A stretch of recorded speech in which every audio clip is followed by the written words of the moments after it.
kokari ka fara da ka fara da kashin kasashe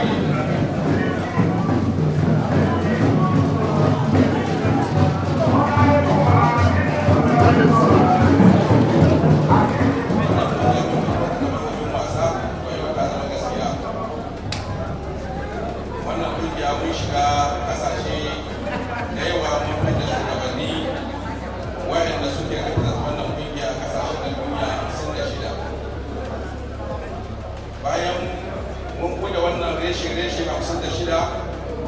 kowane reshe mun ajiye shugaba ne wanda yake jajirtacce kuma sananne a wannan ƙasa saboda duk lokacin da aka yi irin wannan wanda ba taɓa yin sa ba mutane za su zo da niyya ake yi a yi ko abin gaskiya ne ko karya ne wannan kungiya na tare da gaskiya wannan kungiya mun yi ziyara kwanakin nan na kai ziyara a Najeriya na je na haɗu da Janar Ibrahim Babangida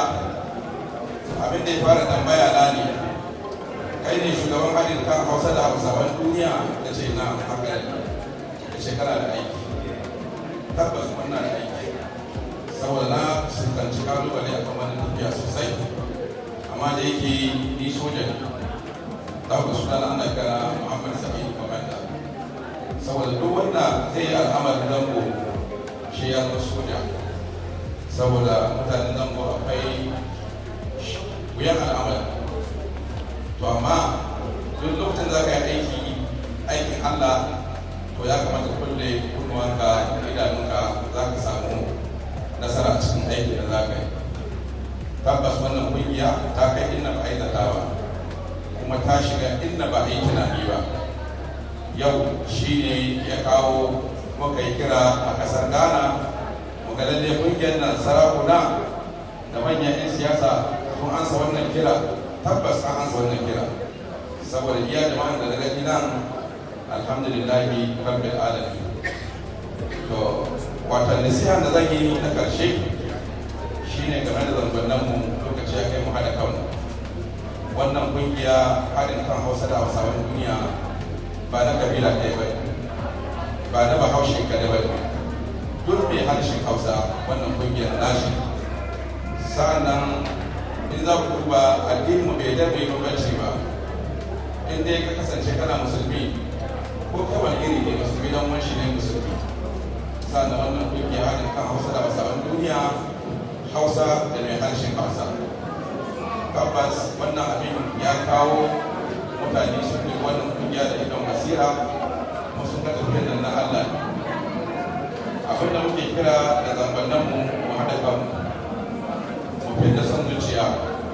mu fidda in ba ni bane abin ba zai yi ba me yasa ya zama wani to Allah shi ke sa mutum ya zama wani ba mutum ke sa mutum ya zama wani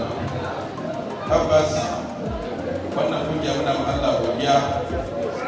sabon wata muna da babban taron zamani na Hausa da Hausawan duniya a Najeriya ranar da tabbatar lalle wannan kungiya ta ansa sunanta bayan mun gama taron Najeriya muna da Hausa Festival a kasar Dubai wannan ana cikin shirye-shirye za mu je gwada ma duniya lalle Hausa da Hausawa su ma gwadaye ne a duniya kungiyar haɗin kan Hausa da Hausawan duniya wata muna da jajirtattu a cikin zangonninmu wanda yake muna son 'yan siyasa su duba da idon basira dalilin da na kawo batun siyasa